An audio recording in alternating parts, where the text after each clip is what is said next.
dije hace ratito, hermanos, el libro de los Hechos es conocido como el libro de historia. Y escuche lo que la iglesia del Señor pasó, hermanos. En el capítulo 3 del libro de los Hechos, ¿qué recuerda del capítulo 3 usted, hermano? ¿Qué recuerda del capítulo 3? Levante la mano si tiene algo que recuerde del capítulo 3.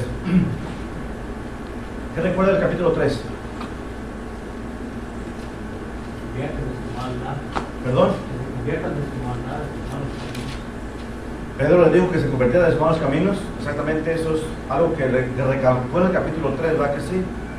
¿Qué más recuerda de lo que hablamos del capítulo 3? Cuando Pedro, cuando sanaron al que estaba en la iglesia, Enfermo. el enfermo, que de ahí ya, como no podía entrar adentro del templo, siendo sanado ya pudo entrar adentro. ¿Okay? Había restricciones y las restricciones al momento de recibir la sanidad, todas esas cosas cayeron, ¿verdad que sí? Bueno, recuerde que estamos viendo la vida de Pedro y de Juan, ¿okay? En el capítulo 3. Ahora, en el capítulo 4, es la continuación de lo que ocurrió en el capítulo 3 todavía. En el capítulo 3, Pedro y Juan iban al templo de la Hermosa a la hora de la oración. Encontraron a un hombre que estaba ahí en estado de una bendición, en sanidad física. El Espíritu Santo les usa a Pedro y a Juan para impartirle a ese hombre la sanidad divina. Ese hombre es sanado, y después dice la palabra que ese hombre agarró o tomó a Pedro y a Juan ahí en el templo, todavía estaban ahí en el lugar, dice la palabra, ahí el pórtico de Salomón, y todavía lo agarran ahí. Ese hombre agarra a Pedro y a Juan, no los agarró físicamente, dice, pero los mantuvo ahí en ese lugar mientras estaba deseando saber más de ellos, conocer más, por qué razón me imagino fue sanado. Y de repente dice que el pueblo o las multitudes vinieron hacia donde estaban Pedro y Juan, ¿verdad que sí? Y dice que Pedro y Juan comenzaron a decirles a esos hombres que no pusieran la mirada en ellos, porque ellos no hicieron nada. El que hizo la obra fue, dijo, Dios enviando a su Hijo Jesucristo, al cual ustedes mataron, al cual ustedes desecharon. Y Pedro les dice a esa gente un mensaje muy hermoso. Y termina el capítulo 3 cuando dice Pedro que el pueblo que estaba ahí presente dijo, ustedes son parte de la promesa de Dios, porque Dios habló por sus profetas que el Cristo vendría y padecería, y Jesucristo vino y dio su vida por nosotros, dice Pedro, y ustedes pueden venir a recibir la bendición también. Dice, arrepiéntanse de sus maldades, arrepiéntanse de sus pecados, para que vengan tiempos de refrigerio para ustedes también, le dijo Pedro, ¿verdad que sí? Entonces, todavía estaba el acontecimiento ahí en el templo, y lea el capítulo 4 cuando comienza. ¿Qué es lo que dice el capítulo 4? Verso 1, dice, hablando ellos al pueblo, o sea, Pedro y Juan todavía estaban ahí hablando al pueblo. Dice, vinieron sobre ellos, ¿quiénes? Sacerdotes, con el jefe de la guarda del templo y los saduceos, lo que dice ahí. Pare un poquito ahí, mire esto. Antes de seguir, quiero explicarles un poquito acerca de estos tres tipos de personas que habla aquí la palabra. Porque más adelante en el capítulo 4 vamos a volver a enfrentar nuevamente sacerdotes, vamos a enfrentar jefes de la guarda, y vamos a enfrentar fariseos, saduceos y ancianos. En los capítulos que vienen más adelante, en el capítulo 4, en el capítulo 5, el capítulo 6 y todavía más capítulos adelante, vamos a ver que los sacerdotes, que los saduceos, que los fariseos, que los ancianos van a venir y van a ir sobre los apóstoles, van a quererlos detener, van a querer hacer hasta lo imposible para que ellos no hablen la palabra de Dios. Y vamos a ver que el enemigo usa a esos líderes de gobierno, a esos líderes de la iglesia, a esos hombres que practican y se reúnen en grupos de sectas. Entonces vamos a conocerlos a ellos antes de avanzar más adelante, para que entendamos por qué razón vinieron ellos y se presentaron delante de Pedro y de Juan ahí en el templo. ¿Por qué vinieron ahí? Dice, vino, que dice la palabra, hablando ellos al pueblo, o sea, hablando Pedro y Juan al pueblo todavía, de lo que ocurrió ahí a ese hombre que fue sanado. Dice, hablando ellos al pueblo, vinieron sobre ellos los sacerdotes con el jefe de la guardia y del templo y los saduceos, es lo que dice la palabra. Vamos a ver los sacerdotes primero, ¿ok? La palabra nos enseña que siempre ha habido una línea de hombres que Dios prepara y Dios llama para trabajar en su obra, ¿ok? En el Antiguo Testamento, antes de que Jesucristo viniera, en el Antiguo Testamento hubo siempre una línea de sacerdotes. ¿Para qué los llamó el Señor? Para trabajar en el templo. Desde el principio que Dios llamó y preparó los sacerdotes fue desde antes que comenzara el templo de Salomón. El primer lugar donde se reunían esos hombres y el pueblo de Dios se conocía como el tabernáculo, se conocía. Que no era el templo todavía, era el tabernáculo, acá se llama aquí así.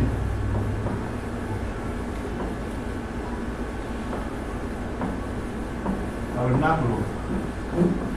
Se llamaba. Pues Dios le dijo a Moisés que construyera el tabernáculo, quiere decir, era un tipo templo, pero era movible. Lo hacían con ciertas paredes que eran de telas y cierto material que era movible. Entonces, cuando el pueblo de Israel, el pueblo de Dios, iba llevado de una ciudad a otra ciudad, Dios le decía a los levitas que tenían que mover todas las partes del tabernáculo, iban a otra ciudad donde Dios los llevaba y establecía nuevamente el tabernáculo ahí, y ahí era donde los sacerdotes entraban a ese lugar, hacían los sacrificios por el pueblo, por el pecado del pueblo, y ofrecían a los hombres y mujeres ahí sacrificio a Dios.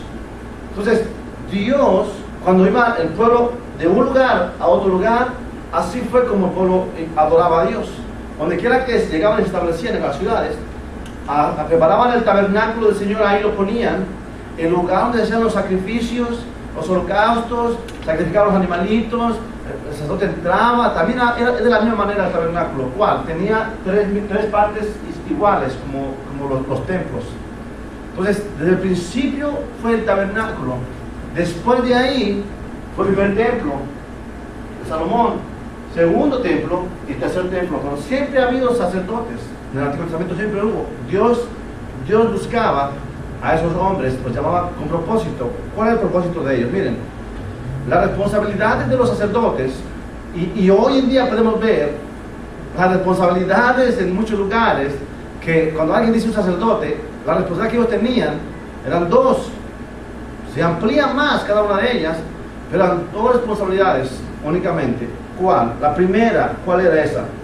La primera es que esos hombres, hermano, tenían que ejecutar, puse mis notas, los ritos, vamos a decir, no va a ser ritos, pero las ceremonias que Dios les dijo que tenían que llevar a cabo. El sacerdote de Dios tenía que conocer y saber lo que Dios requería del pueblo y tenía que llevar a cabo todas las ceremonias, sacrificios, ofrendas, todo lo que se tenía que hacer en el templo. Era la responsabilidad número uno de esos hombres, llevar a cabo la labor de las ceremonias que se hacían en el tabernáculo, en el templo.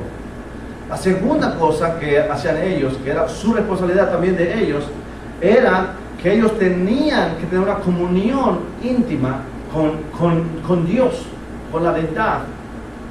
Dos cosas importantes que eran su responsabilidad de ellos. Si ellos no llevaban a cabo la obra o la labor de ofrecer o llevar a cabo las ceremonias, no estaban cumpliendo con lo que Dios les dijo. Estaban fallándole a Dios. Y si ellos no tenían una comunión con el Señor constante e íntima, estaban fallando a Dios también. O sea que el sacerdote, desde que Dios lo estableció, hermano, el sacerdote se le conocía que él cuidaba del templo, hermano, del santuario. Él comunicaba las decisiones, hermanos, de parte de Dios al pueblo. Él era como un mediador entre Dios y el pueblo de Dios. O sea que Dios hablaba al sacerdote, a través de él derramaba la bendición en el pueblo, y el pueblo no podía venir directamente a Dios. El pueblo tenía que venir al sacerdote, y después el sacerdote ofrecía al Señor sacrificios por el pecado de ellos. Era como funcionaba la labor de los sacerdotes. Ellos eran los que estaban intermedios, se llama. El pueblo venía al sacerdote, el sacerdote iba a Dios. Dios hablaba al sacerdote, ministraba a través de él, y el sacerdote al pueblo derramaba lo que Dios decía. Esa era la función de los sacerdotes desde el Antiguo Testamento, hermano. el sacerdote cuidaba del santuario y comunicaba las decisiones divinas al pueblo. El sacerdote representaba al pueblo delante de Dios y representaba a Dios delante del pueblo. Esta es la función de ellos. El sacerdote comunicaba la palabra de Dios y se aseguraba de la precisión de todas las ceremonias y los actos de adoración. Esa era su responsabilidad del sacerdote en el templo, en la casa de Dios. Esa era.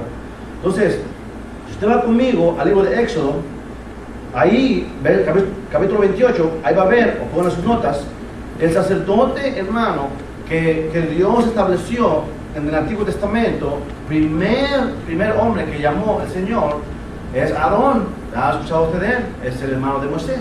El primer sacerdote. Dios le dijo a Moisés, vas a ungir a Aarón y vas a ser apartado para mi servicio.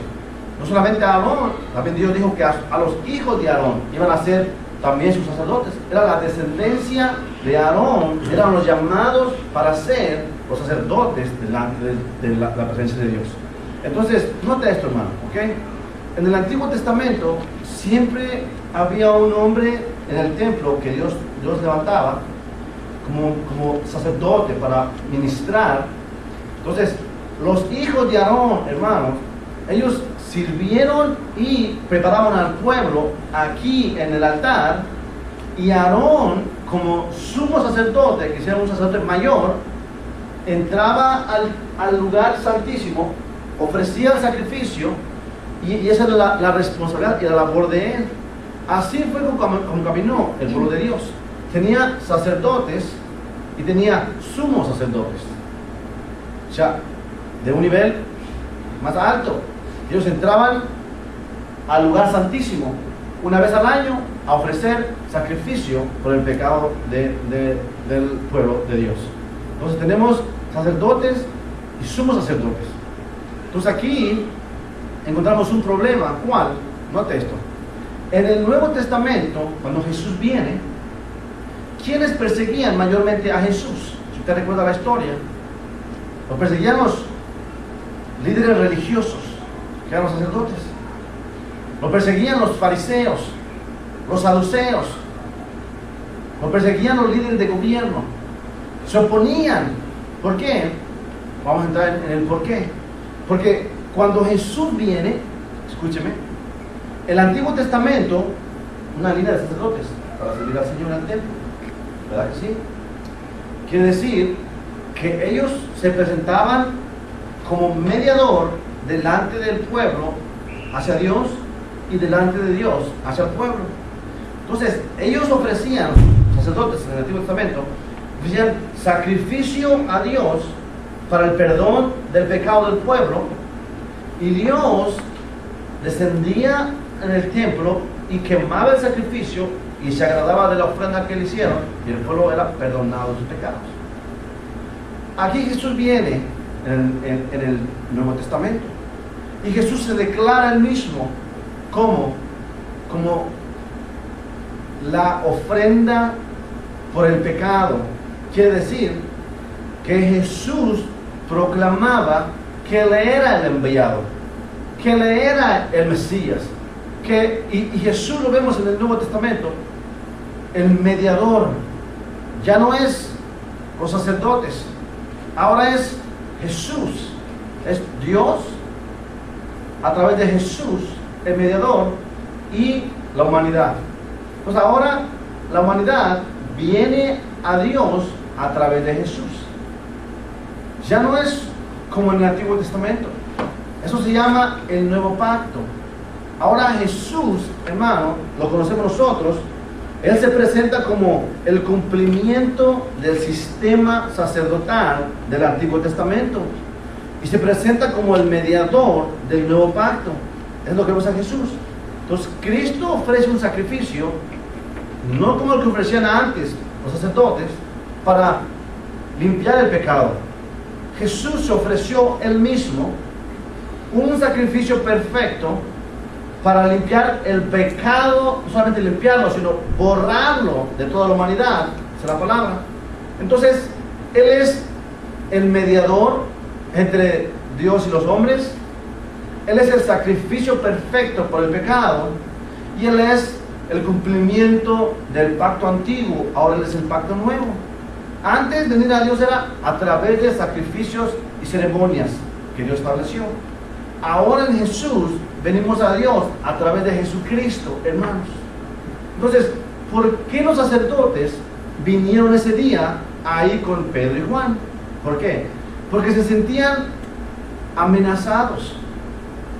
Se sentían ellos como que Jesús va a quitarnos a nosotros, va a ganar más fama, la iglesia lo va a seguir, mira cuánta gente lo sigue, ya este hombre blasfemo. Van a quitar su mirada del templo, de las cosas de Dios. Pero Jesús, la intención de Él no era eso. Jesús vino a cumplir, Él nunca vino a decir, no más con el Antiguo Testamento. Él vino a cumplir el plan de Dios, porque el plan de Dios era que el antiguo pacto iba a estar hasta que Jesucristo viniera, porque era el nuevo pacto. Cuando Jesús llega aquí, el pacto antiguo queda anulado. Ahora el pacto nuevo es a través de Jesucristo, y Jesús lo dijo cuando derramó su sangre. Esta es la sangre del nuevo pacto, dijo Jesús. Nuevo pacto, un convenio nuevo, que ahora a través de Jesucristo el hombre puede venir a la presencia de Dios. No hay otra manera. Entonces los sacerdotes, hermano, escuche, si usted va conmigo al libro de Marcos, capítulo 1, verso 44, lea lo que dice la palabra, ¿ok? Marcos, capítulo 1, verso 44. Jesús, Él nunca tuvo en mente ir en contra de los sacerdotes o ir en contra de las ceremonias.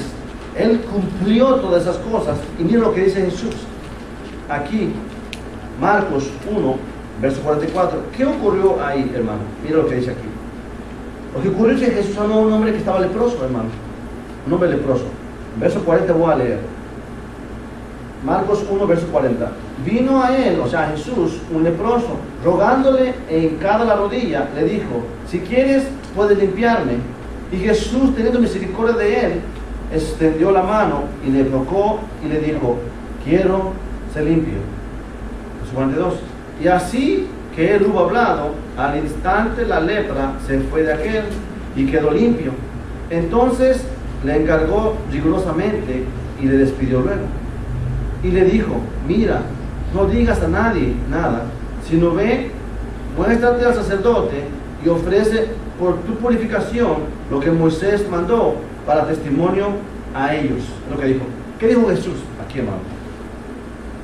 Jesús sanó a un leproso y ya nunca le dijo, ve y haz tu vida normal, no hagas caso a los sacerdotes religiosos, esos hombres malos. Nunca dijo eso. Jesús dijo, ve, muéstrate al templo, sacerdote, y ofrece, le dijo, ofrece esa ofrenda porque has quedado limpio. ¿Para qué? Para testimonio a ellos. Quiere decir, para que ellos vean que Dios está obrando en medio de esto. Aquí, nunca dijo rechazo a los sacerdotes. Jesús estaba enojado por la actitud de ellos. No porque la ley era mala, o los sacrificios, o las ceremonias, pero el corazón de esos líderes no estaba donde tenía que haber estado. Pero ahí se cumplía, con Jesús llegando aquí, se cumplía el pacto antiguo y comenzaba el nuevo pacto en Cristo Jesús. Entonces, en Lucas capítulo 17, lo mismo hace Jesús. Lucas capítulo 17 hace exactamente lo mismo. ¿Qué hace Jesús? Si vemos en Lucas capítulo 17, Jesús se dirige de la misma manera. Verso 14, lea, bueno, verso 11, dice la palabra, yendo Jesús a Jerusalén, pasaba entre Samaria y Galilea, y al entrar en una aldea, le salieron al encuentro 10 hombres leprosos, los cuales se pararon de lejos. Y alzando la voz, diciendo, Jesús, Maestro, ten misericordia de nosotros. Cuando él los vio, les dijo, id, mostraos a los sacerdotes. Y aconteció que mientras iban, fueron limpiados. Entonces uno de ellos, viendo que había sido limpiado, volvió glorificando a Dios a gran voz y se postró rostro en tierra a sus pies, dándole gracias, y este era samaritano. Respondiendo Jesús dijo: ¿no son 10 los que fueron limpiados? ¿Y los 9 dónde están? No hubo quien volviese y diese gloria a Dios, sino este extranjero. Y le dijo: levántate, vete, tu fe te ha salvado. ¿Qué dijo Jesús a este leproso? Le dijo, fue sanado ese leproso, le dijo: ve, muéstrate al sacerdote, le dijo. ¿Para que sí? Nunca rechazó a ellos. Entonces, el problema fue, Jesús rechazó su actitud de ellos, pero nunca lo establecido por Dios, que era la ley. Entonces, los sacerdotes, en el tiempo de Jesús, se sentían ellos como amenazados. Sentían como que este Jesús está quitando la fama de nosotros, o este Jesús está robando las multitudes de nosotros. Mira cuánta gente le sigue. Se sentían ellos amenazados, pero Jesús nunca se opuso al sacerdocio judío.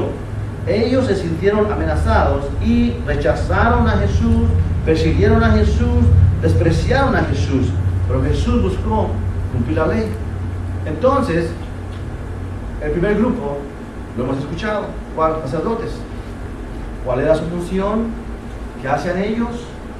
¿Qué es lo que Dios les dijo que hicieran? Viene Jesucristo, Jesús cumple el plan de Dios, ya no hay más necesidad de ¿qué? De sacerdotes. No hay más necesidad de ¿qué? De intermediarios entre Dios y el hombre. No hay más necesidad de ¿qué?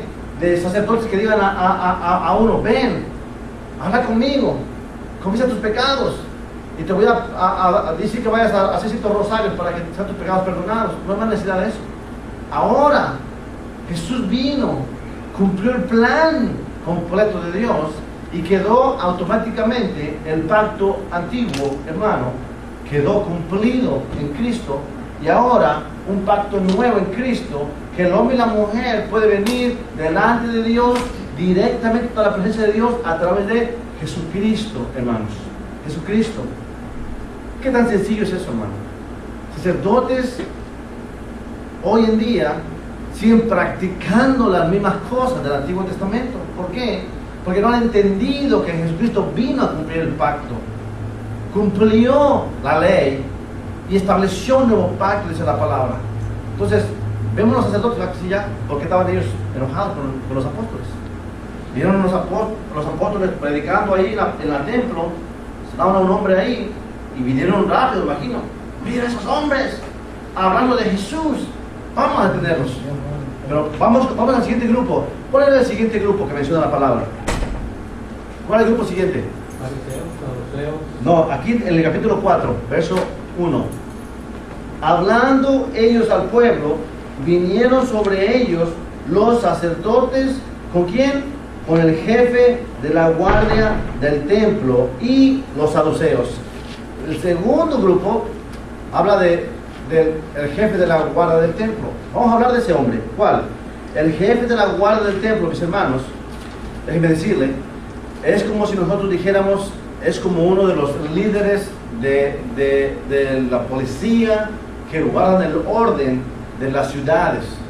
Aquí en el templo, hermano, había hombres que estaban puestos exactamente para lo mismo. ¿Para qué? Para guardar el orden del templo, que no hubiera desorden. Y no solamente del templo, pero de esa área, de ese lugar. ¿Por qué? Porque si vamos a los evangelios nos damos cuenta que los jefes de la guardia, junto con los sacerdotes y los fariseos y los ancianos del templo, fueron y arrestaron a Jesús allá donde él estaba. Lo arrestaron allá, o sea, fueron hasta donde él estaba y lo arrestaron, hermanos. Entonces el jefe de la guardia tenía, hermano, autoridad en ese lugar. Ese hombre fue puesto para cuidar el orden, era como la ley en ese momento, la policía de ese lugar, guardaba la seguridad, tenía autoridad, autorización para encarcelar a la gente. Entonces, me imagino que los sacerdotes le dijeron a ese hombre, el jefe de la guardia, le dijeron: hey, mira, hay unos hombres alborotando a la gente en aquel lugar del templo. ¿Dónde? Allá en aquella puerta, en el pórtico de Salomón, están haciendo mucho alboroto y mucha multitud están con esos hombres. Vamos. Ese hombre dijo: vamos a ver, vamos a respetar a esos hombres, me imagino, vamos a pararnos, vamos a calmarnos, que no hagan eso más, porque para eso estaba eso puesto, para guardar el orden en ese lugar. Entonces aquí dice la palabra que vinieron los sacerdotes, el jefe de la guarda. ¿Por qué? Déjeme decir una cosa, hermano. Si su vecino de su casa le está sacando a usted cosas a su puerta, ahí en su garaje, le pone cosas ahí, le tira basura, hace muchas cosas, usted va y le dice: hey vecino, no hagas ese basurero en mi casa, mira cómo está. Y si es un racista, que empieza a decir cosas, no te hace caso. Otra vez vas a tocar su puerta: mira tus cosas, ¿cómo haces eso? Te azota la puerta. Pero si tú vas, le hablas a la policía y le dices: hey, mi vecino está haciendo algo malo en mi casa, ya le dije muchas veces, no quiere hacerme caso. Viene la patrulla ahí enfrente de tu casa, se para con el vecino, y después tú bajas ahí con la policía, y vienen para enfrente de la puerta del vecino. Cuando le toca la puerta, le ve la policía y dice: la policía, al instante se pone nervioso, ¿verdad que sí? Le tiene miedo a la policía, toda la gente tiene miedo a la policía, y le dice, toca la puerta, y le dice al policía: usted está haciendo algo malo con su vecino, mire toda esa basura, le voy a dar 3 horas para que la mueva. Sí, al instante, ¿qué hace? Corre con todos sus chilpayatitos, sus hijos, vamos a moverla rápido y cosas. Mueve toda la basura, limpia toda la casa, arreglan todo. ¿Por qué? Porque le tuvo miedo a la ley, que es la policía, hermanos. Hasta que no viene la policía, la gente no se pone listo. Va manejando en la carretera y no te pone cinturón, va manejando hasta vas en la carretera, te sales por un lado, sales para el otro. Ves a la policía, se pone el cinturón rápido y te pone más derechito de lo que puedes manejar. No quieres ni respirar. Ya se fue, ahí viene todavía atrás, papá. Ya se fue. ¿Por qué? Porque tenemos el miedo a la policía, hermanos. La policía causa miedo a las personas. Exactamente lo que pasó en este lugar, hermano. Los sacerdotes le dijeron al jefe de la guarda, dijo: vamos, porque hay un hombre allá, unos hombres aborotando al pueblo en ese lugar. ¿Y para qué lo llevaban? Para guardar el orden de ese lugar, hermanos. Entonces este hombre, jefe de la guarda, venía, ¿para qué? Para poner en asunto claro a los apóstoles. Segundo grupo. ¿Cuál es el grupo que menciona aquí? Saduceos. ¿Verdad que sí? ¿Quiénes son los saduceos? Déjeme decirle un poquito de saduceos. Vamos a decir, usted conoce el partido demócrata y republicano, ¿verdad que sí? Son 2 partidos diferentes. Bueno, en ese tiempo, hermano, ahí, en el tiempo de Jesús, había 2 diferentes sectas, se puede llamar sectas, a estos grupos que se reunían. Uno de ellos eran los fariseos, otros los saduceos, hermano. Entonces, ese grupo de saduceos se conoce como una secta, hermanos, se llama. Entonces, ellos eran, la mayoría de ellos eran sacerdotes, hermanos. Sacerdotes, ellos, mayoría de ellos. Ellos eran sacerdotes, hermanos, del judaísmo, cuyas doctrinas y prácticas eran opuestas a las de los fariseos. O sea, saduceos y fariseos, doctrinas opuestas, no se podían ver entre ellos. Yo soy el mejor, no, nosotros somos los mejores, peleando. Pero hubo ocasiones en las que los 2 partidos, sectas, se unieron. ¿Para qué? Para contradecir a los apóstoles, para contradecir al mensaje de Jesucristo, para contradecir el ministerio del Señor Jesús. Pero los saduceos, hermanos, aparte de que era una secta, no todos, la mayoría de ellos eran sacerdotes. Pero no todos eran sacerdotes. Muchos de ellos eran hombres de negocios que eran muy ricos. Algunos otros eran líderes gubernamentales, o sea, de gobierno, que tenían mucha fama. Entonces se reunían con el grupo de saduceos, ellos, y supuestamente ellos eran los que guardaban el orden del templo, asegurándose que había todo como debía de haber sido. Eso era una mentira, hermanos. Los saduceos, hermanos, la mayoría de ellos sí, un nivel alto, pero, hermano, esos hombres, doctrina errada, falsa. ¿Por qué? ¿Qué era su doctrina de ellos? Ellos enseñaban, hermano, que el cuerpo cuando muere, alguien muere y el cuerpo para siempre pereció, y decían que el alma y el espíritu morían para siempre junto con el cuerpo. La doctrina de ellos era que después de que el cuerpo muere, no hay más vida, no hay una vida espiritual, no hay una resurrección, no hay una resurrección del cuerpo, también decían, No hay otra manera como el alma pueda seguir viviendo. Ellos creían eso. Esa es la doctrina de ellos, de los saduceos. Ellos creían y contradecían, hermanos. Y lo vemos en la palabra en muchos lugares. Ellos creían que no había manera. Y vean conmigo Marcos, para que usted vea lo que decía la palabra. Marcos 12, verso 18.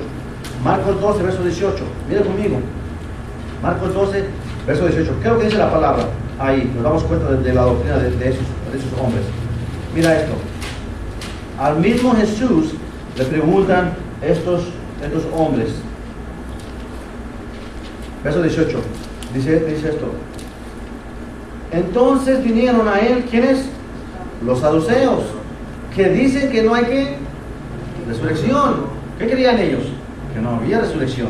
Dice, entonces vinieron los saduceos, que dicen que no hay resurrección, y le preguntaron diciendo, o sea, Jesús, maestro, le decía, maestro, Moisés nos escribió que si el hermano de alguno muriere y dejare esposa, pero no dejare hijos, que su hermano se case con ella y levante descendencia a su hermano.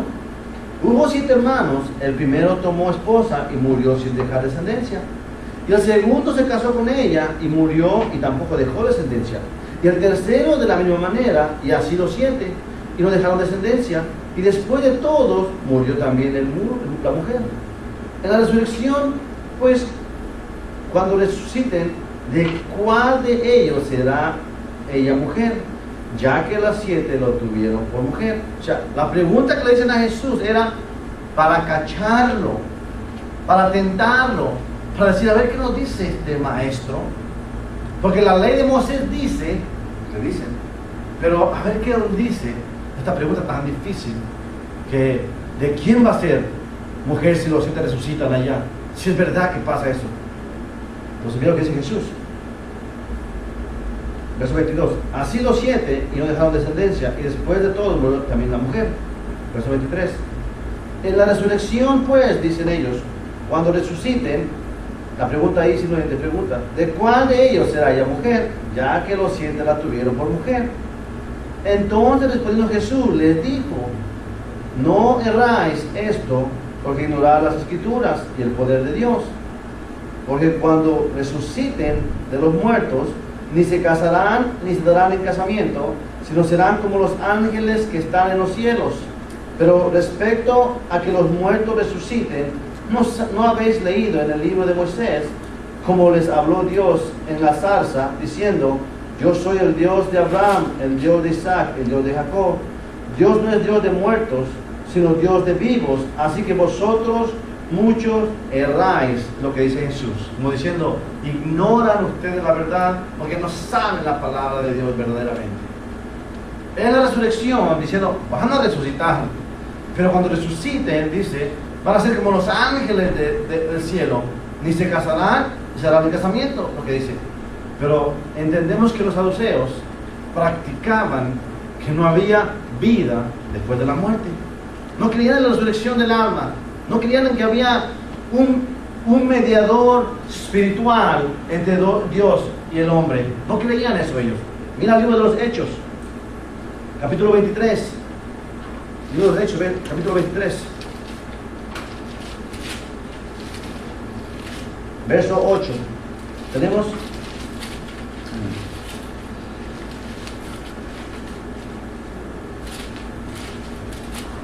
Pablo está ante el concilio. Pablo va a ser juzgado. Verso 7 del capítulo 23 expresa esto. Cuando dijo esto, se produjo disensión entre los fariseos y los saduceos, y la asamblea se dividió. Porque los saduceos dicen que no hay resurrección, ni ángel, ni espíritu. Pero los fariseos afirman estas cosas, como diciendo, sí hay, sí no existe, sí hay ángeles, sí hay resurrección. Fariseos una cosa, saduceos otra cosa. Pues entendemos aquí que el grupo de saduceos, hermano, que tenían su enseñanza errada, que creían que no había resurrección, que no creían que había una vida después de la muerte, vinieron con los sacerdotes y jefes de la guardia. ¿Para qué? Para detener a los apóstoles. ¿Por qué? porque estaban predicando y enseñando la doctrina de Jesús. Lea conmigo, libro de los Hechos, capítulo 4.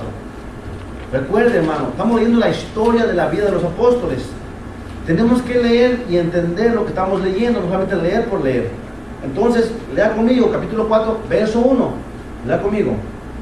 Hablando ellos al pueblo, o sea, Pedro y Juan, después de hablar al pueblo, dice, vinieron sobre de ellos, ¿quiénes? Sacerdotes, con el jefe de la guardia del templo y los saduceos. ¿Por qué vinieron? Verso 2. Resentidos, dice aquí. Vinieron enojados. Dice, resentidos de que enseñasen al pueblo y anunciasen en Jesús la resurrección de entre los muertos, es lo que dice ahí. ¿Notó lo que dice la palabra? Ahora entendemos un poquito más. ¿Cuál? Estaba Pedro y Juan allí, con ese hombre que fue sanado, hablando con las multitudes, y de repente se presenta otro grupo allá, que vienen los sacerdotes, jefes de la guardia, para afirmar más la autoridad, y los saduceos, que no creían en el mensaje de Jesús, no creían que había resurrección, no creían nada de eso. Venían, dice, resentidos. ¿Qué resentido para usted? Roberto, ¿qué resentido? Como una persona que se siente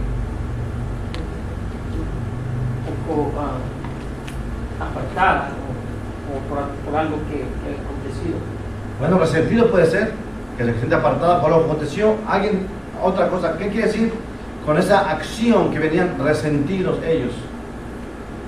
Esta palabra resentido afirma, como dice Roberto, se sentían fuera de algo que pasó, se sentían enojados, molestos, se sentían rechazados porque Pedro y Juan anunciaban al pueblo la doctrina de Jesús.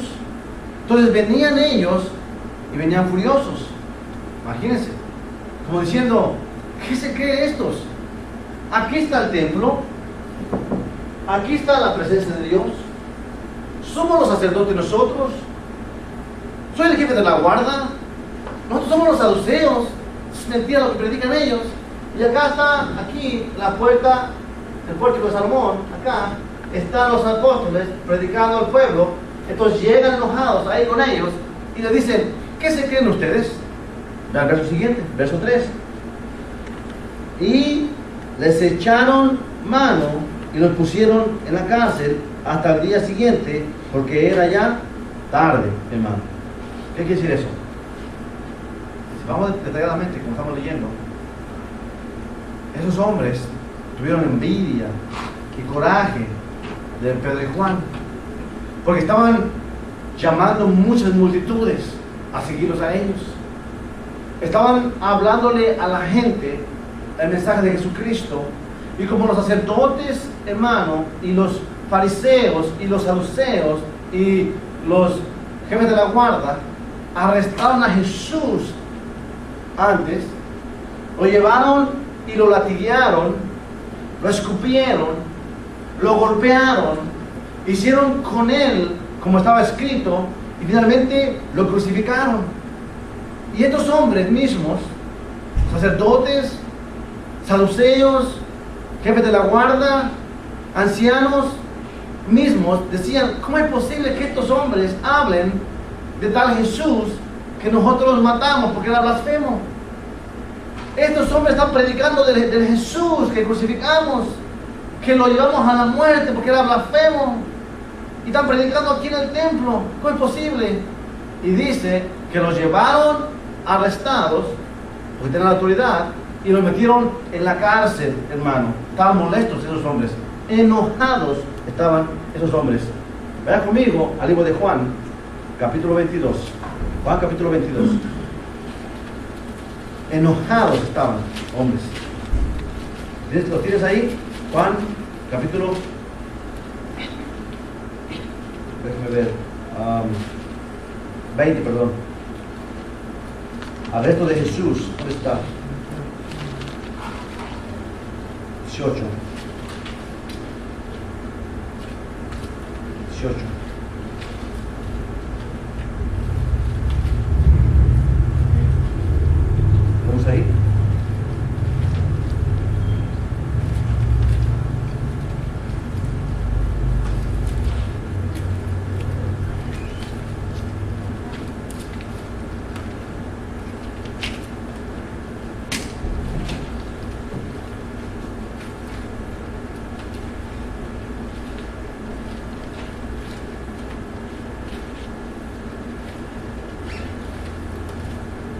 Vaya a Lucas 22.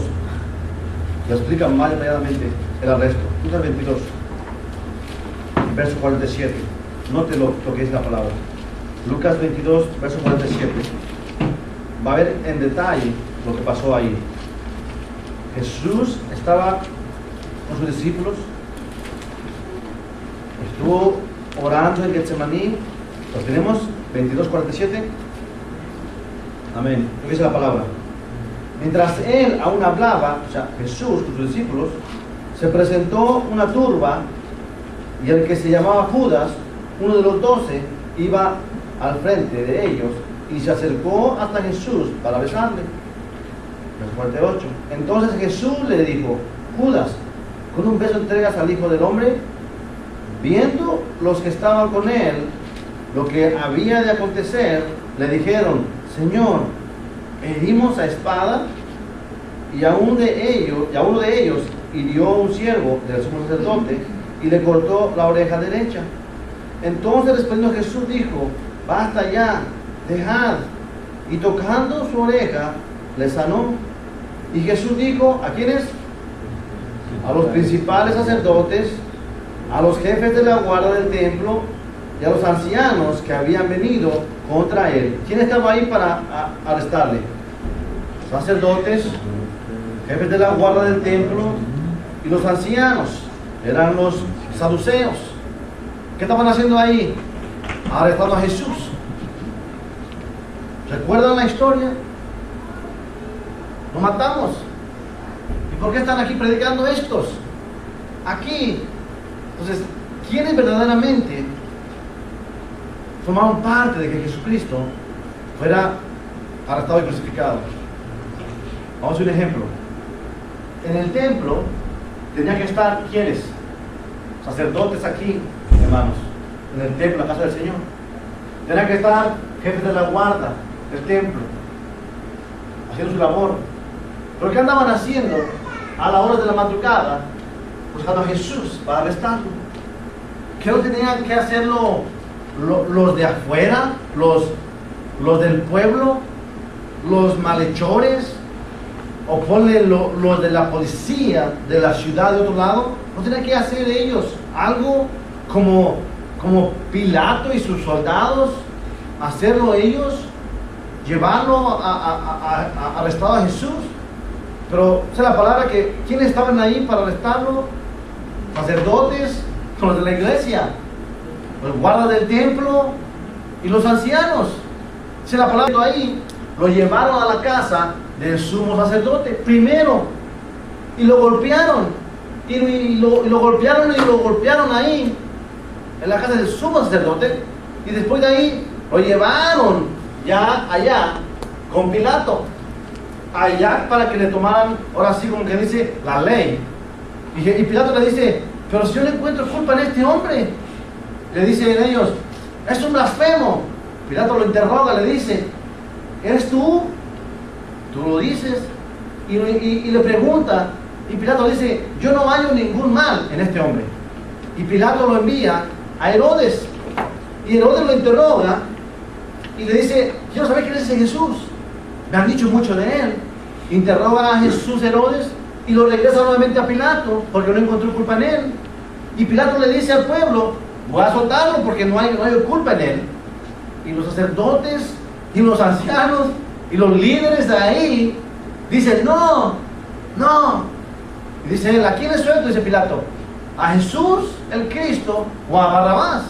Y dicen los líderes religiosos y el pueblo: suelta a Barrabás, suelta a Barrabás. Soltaban a Barrabás y dijeron: ¿qué hacemos con Jesús? Dicen, ¿qué le gritaron? ¿Ven las multitudes? Esos hombres que odiaban a Jesús. Crucifícale, crucifícale. ¿Quiénes en verdad odiaban a Jesús, hermanos? Esos hombres que tenían que amarlo, mis hermanos. Tenían que haber amado al Mesías, porque era el Mesías. Ellos conocían la verdad. Pero qué triste, ¿verdad que sí? Por eso cuando estaba Pedro y Juan ahí en el templo predicando la palabra al pueblo, por eso vinieron furiosos los sacerdotes, los jefes de la guardia y los saduceos, y quisieron pararlos, y los arrestaron y los llevaron a la cárcel, hermanos, a esos hombres de Dios. ¿Te puedes imaginar la cárcel a Pedro y Juan, hermano? La cárcel de ese tiempo, hermano, no era como la cárcel que estamos hoy en día, hermano. ¿Ok? No era como la cárcel del día de hoy. En ese tiempo, hermano, la cárcel no estaba tan cómoda como el día de hoy. Que llevas a unos presos a la cárcel y son los edificios, hermano, tan amplios que hay pasillos largos, tan limpiecitos ahí en la prisión, hasta pulidos están. Entras a los cuartos y las rejas de los cuartos de la celda de los presos tienen su cama ahí de fierro, sí, su taza de baño ahí para ellos solos, tienen su propia privacidad de ellos, para ellos. Y salen afuera, su hora de descanso, tienen el gimnasio adentro, hacen ejercicio, juegan básquetbol, juegan muchas cosas afuera, tienen actividades ahí los presos, tienen tiempo de librería, tienen muchas cosas. Aquí la prisión así es, pero antes no era así.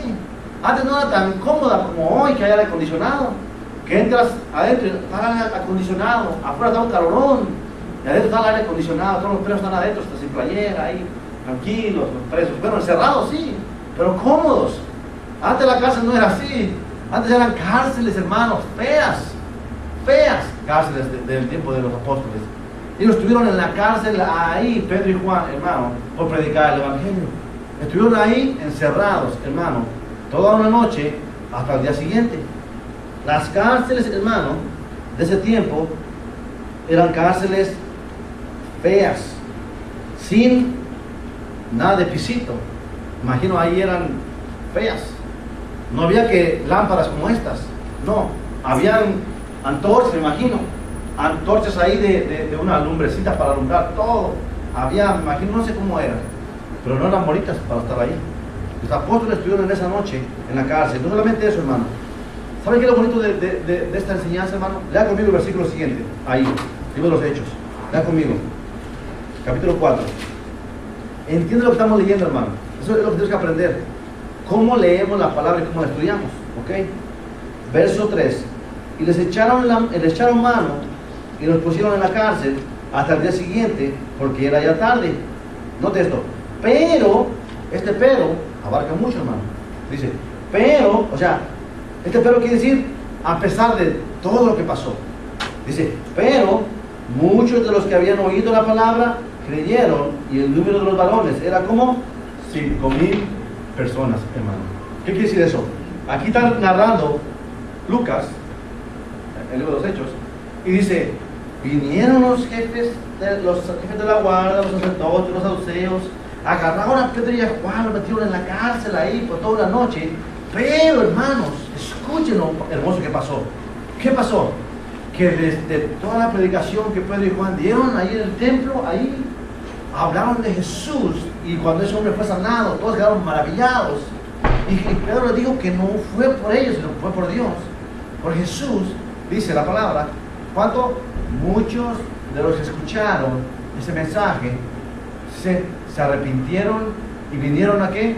A escuchar el mensaje de Jesucristo. ¿Cuántos fueron? 5,000 personas, hermanos. Es lo que dice el versículo. Pero muchos de los que habían oído la palabra creyeron, y el número de los varones era como 5,000 personas, hermano. El resultado de la obediencia de Juan y de Pedro, hermano, valió la pena. El resultado de la obediencia valió la pena. ¿Por qué? Porque pasaron en la cárcel, hermano, una noche, encerrados, los arrestaron a la cárcel, pero valió la pena predicar en el templo ese mensaje tan valioso. ¿Por qué? Porque 5,000 personas vinieron a los pies de Jesucristo, hermanos. Qué hermoso, ¿verdad que sí? Qué bonito es conocer lo que Dios hace, hermanos, en sus hijos. ¿Te puedes imaginar, hermano, estos hombres que ni siquiera se imaginaban lo que iba a pasar? En el capítulo 3, ¿qué vimos nosotros, hermanos? ¿Qué vimos en el capítulo 3? Vimos a Pedro y Juan saliendo de su casa para la oración, a orar. Ni siquiera se imaginaban que Dios los iba a usar para sanar a ese hombre ahí en la puerta de la Hermosa. Ni siquiera se iban a imaginar que ese día Dios los iba a usar para derramarle su bendición para que ese hombre recibiera la sanidad. Pero en el capítulo 4, ni siquiera se iban a imaginar esos hombres, hermano, que Dios los iba a usar para predicar ese mensaje ahí y vinieran 5,000 personas a los pies de Jesucristo. Ni siquiera se iban a imaginar que cuando fueron de su casa a la oración, no iban a volver a regresar a su casa ese mismo día, hermano. Ni siquiera se iban a imaginar que no iban a regresar a dormir a su casa, sino que ahí en el templo, mientras hablaban el mensaje, iban a ser arrestados, iban a ser llevados y metidos a la cárcel, hermano, y sufrir por causa del Evangelio de Jesucristo, hermano. ¿Te puedes imaginar? Hermano, hoy en día es exactamente lo que Dios está buscando, hermanos. Hombres y mujeres comprometidos con el Señor, hermanos. Comprometidos con su obra, hermanos. Que estén dispuestos a ser usados por el Señor en cualquier instante, en cualquier momento, hermano. Cuando sales de tu casa, en las mañanas, es mejor que ores. Y que digas, Señor, aquí estoy, Padre, ayúdame.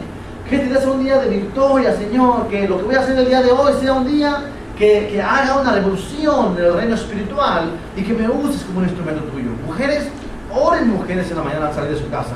Hombres, oren al salir de su casa. Dispóngase y póngase en las manos de Dios, mis hermanos. Comiencen el día y digan al Señor, Señor, ayúdame, ayúdame, Señor. Que no haya ninguna tentación en mi vida. Que no haya ninguna cosa que me impida glorificar tu nombre el día de hoy. Y si hay alguna cosa que viene a mi vida, Señor, fortaléceme. ¿Para qué? Para vencer esas pruebas y hacer la obra a la cual me llamaste, Señor. Póngase en la mano del Señor, mi hermano, todas las mañanas. ¿Para qué? Para que estemos dispuestos y listos para que Dios nos use, mis hermanos. Y despídase de su familia con besos. Dígale, mi amor, regreso a la tarde y mis hijos, estoy aquí, regreso a la tarde si Dios quiere. Porque usted no sabe si va a regresar a su casa ese día, mi hermano, mi hermana, nuevamente con su familia, porque no sabe lo que le espera en esta vida, mis hermanos. Cualquier cosa puede pasar en el día de nosotros, donde quiera que vamos, hermano. ¿Sabe? Ayer me llamaron en la mañana, por teléfono, me llamaron de repente en la mañana. Pastor, agarraron a mi esposo, la policía lo va a parar porque chocó, iba en el freeway y se le arrastró una mujer y chocó y está ahorita, él no tiene licencia y tuvo un problema con la ley y comenzó a soltar el rollo. Hermanos, yo estaba preocupado, decía, oh Señor, ten misericordia de ese hermano, ten misericordia de él, que no pase a mayores, Señor.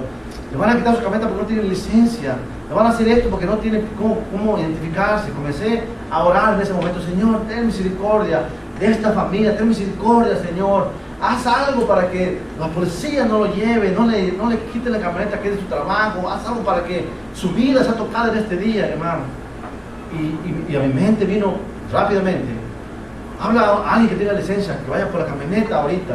Y hablé a unos hermanos, hermano, ¿estás cerca de tal área? Sí, aquí estoy, pastor. ¿Tienes licencia? Sí. ¿Quién va contigo? ¿Que es tu hermano? ¿Tienes licencia? Sí. Baje por favor a tal calle ahí, baje para que hable con el policía y vea cómo puede usted llevar la camioneta. Y así hicieron, hermano. Así hicieron. Gracias a Dios por misericordia de Dios. Bajaron donde estaba el hermano que choque.